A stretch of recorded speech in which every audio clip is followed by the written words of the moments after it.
ഇതുപോലെ V-neck collar അടിക്കുന്ന സമയത്ത് ശ്രദ്ധിക്കേണ്ട കാര്യം എന്തെന്ന് നോക്കാം. ആദ്യം നമ്മൾ ബാക്കും ഫ്രണ്ടും നല്ല വശങ്ങളും തമ്മിൽ ചേർത്ത് വെച്ചിട്ട് ഷോൾഡർ ജോയിൻ്റ് ചെയ്യുക. അതിനുശേഷം നമ്മൾ കോളറായിട്ട് വെക്കാൻ ഉദ്ദേശിക്കുന്ന ഒരു 2.5 ഇഞ്ച് വീതിയിലുള്ള തുണി രണ്ടായി മടക്കിയെടുത്തതിന് ശേഷം നല്ല വശത്തോട് ഇതേപോലെ ചേർത്ത് വെക്കുക. അപ്പം നമ്മളെ കഴുത്തിൻ്റെ നെക്കിൻ്റെ താവ് ഇതാണ്. അതിനേക്കാളും 1/2 ഇഞ്ച് താഴത്തുനിന്ന് നമ്മൾ സ്റ്റിച്ച് സ്റ്റാർട്ട് ചെയ്യണം. അതിൻ്റെ സൈഡിലൂടെ ഒരു 1/4 ഇഞ്ച് പിടിച്ച് ചുറ്റും അടിച്ചെടുക്കുക. അതേപോലെ അവസാനവും നെക്കിൻ്റെ താവിനേക്കാളും 1/2 ഇഞ്ച് താഴെ വരെ അടിച്ച് നിർത്തണം. രണ്ട് സൈഡും കെട്ടിട്ടിട്ട് അടിച്ചെടുക്കണം.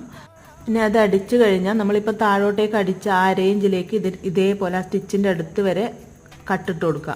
അതിനുശേഷം ഈ കോളറിന് വെച്ച തുണി അകത്തേക്ക് ഉള്ളിലേക്കാക്കുക. അതേപോലെ നമ്മൾ ആ കട്ടിട്ട് കൊടുത്ത 1/2 ഇഞ്ച് പീസും ഉള്ളിലേക്കാക്കുക. അപ്പോൾ ഇതേപോലെ നല്ല നീറ്റിൽ കിടക്കും. പിന്നെ അത് ചുറ്റും ഒന്ന് പതിച്ച് അടിച്ചെടുക്കുക. പതിച്ചടിക്കുമ്പോൾ നമ്മൾ തയ്യൽ തുമ്പ് അകത്ത് വരുന്നത് പോലെ വേണം പതിച്ചടിക്കുക.